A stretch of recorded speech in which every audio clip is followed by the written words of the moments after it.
ఎన్నికల కమిషన్ అనుమతి రాకపోవడంతో రాష్ట్ర మంత్రివర్గ సమావేశం వాయిదా పడింది. ఈ రోజు మధ్యాహ్నం కేబినెట్ సమావేశం నిర్వహించేందుకు సీఎం రేవంత్ నిర్ణయం తీసుకున్నారు. ఎన్నికల కోడ్ అమల్లో ఉన్నందున కేబినెట్ సమావేశానికి ప్రభుత్వంకి ఈసీ అనుమతి కోరింది. కానీ ఈసీ నుంచి కేబినెట్ సమావేశానికి అనుమతి రాలేదు. ఈసీ నుంచి స్పందన లేకపోవడంతో ఈ రోజు జరగాల్సిన కేబినెట్ భేటీ నిలిచిపోయింది. ఈసీ ఎప్పుడు అనుమతిస్తే అప్పుడే కేబినెట్ భేటీ జరపాలని సీఎం నిర్ణయించారు. సోమవారంలోపు ఈసీ నుంచి అనుమతి రాకపోతే అవసరమైతే మంత్రులతో కలిసి ఢిల్లీకి వెళ్లి కేంద్ర ఎన్నికల సంఘాన్ని కలిసి అనుమతి కోరతామని చెప్పారు.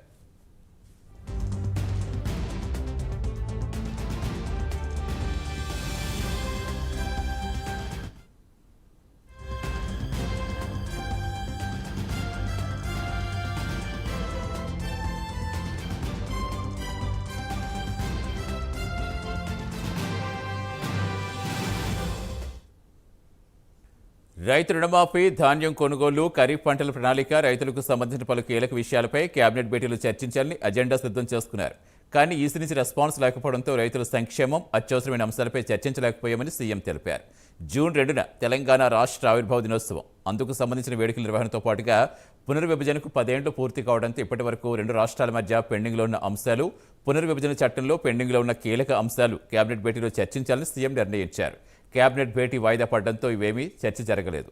పూర్తి సమాచారం ఇచ్చేందుకు మా కరెస్పాండెంట్ నాగేంద్ర జరుగుతున్నారు. నాగేంద్ర ఏమైనా ఎక్స్పెక్ట్ చేయొచ్చా ఈసీ అనుమతిస్తుందని ఏం చెప్తున్నారు కాంగ్రెస్ నేతలు? Thank you Satish. ప్రస్తుతం సచివాలయం కేంద్రంగా సాయంత్రం 4 గంటల నుంచి 7 గంటల వరకు కూడా మంత్రులతో పాటు అదేవిధంగా సంబంధిత శాఖ అధికారులంతా కూడా ఈరోజు కేబినెట్ సమావేశం జరుగుతుంది అనేటటువంటి ప్రధాన ఉద్దేశంతో సచివాలయం కేంద్రంగానే ఉన్నారు. కానీ ఈసీకి ముందే ఎన్నికల కోడ్ అమల్లో ఉన్నటువంటి నేపథ్యంలో కేబినెట్ సమావేశానికి సంబంధించినటువంటి అంశంలో అనుమతి ఇవ్వాలంటూ కూడా ముందుగానే ఈసీకి చెప్పడం జరిగింది. కానీ ఎన్నికల కోడ్ అమల్లో ఉన్నందువలన ఆ ఈసీ నుంచి ఎటువంటి స్పందన రాలేదు. కానీ ఈ రోజు జరిగేటటువంటి కేబినెట్ సమావేశంలో ప్రధానంగా ఎజెండాను సైతం సిద్ధం చేసుకున్నారు. దానిలో ప్రధానంగా రైతాంగానికి సంబంధించినటువంటి సమస్యలతో పాటు మరొక వైపు రైతు రుణమాఫీ, అదేవిధంగా వరిధాన్య కొనుగోలుకు సంబంధించినటువంటి అంశంతో పాటు మరొక వైపు జూన్ 2వ తేదీ నాటికి ఆ తెలంగాణ రాష్ట్రం ఏర్పడి 10 సంవత్సరాలు అవుతుంది.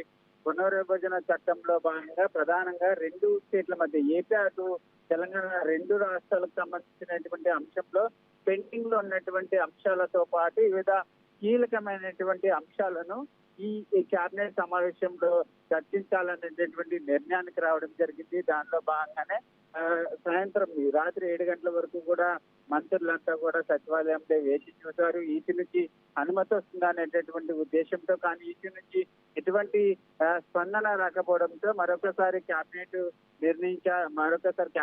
ఏర్పాటు చేయాలనేటటువంటి నిర్ణయానికి రావడం జరిగింది. సోమవారం లోపు ఈసీ అనుమతిస్తే మాత్రం కేబినెట్ మరోసారి నిర్వహిస్తామనేటటువంటి అంశాన్ని రేవంత్ రెడ్డి చెప్పడం జరిగింది. దీంతో పాటు ఒకవేళ ఈసీ నుంచి మాత్రం అనుమతి రాకపోతే మాత్రం మంత్రులతో పాటు మరొకవైపు సీఎం రేవంత్ రెడ్డి అందరూ కలిసి ఢిల్లీకి వెళ్తాము, ఢిల్లీకి వెళ్లి కేంద్ర ఎన్నికల సంఘాన్ని కోరి మేము కేబినెట్ ని ఏర్పాటు చేసుకుంటామంటూ కూడా ఈ సందర్భంగా సీఎం చెప్పినటువంటి పరిస్థితి అయితే కనిపిస్తుంది. Thank you Nagendra.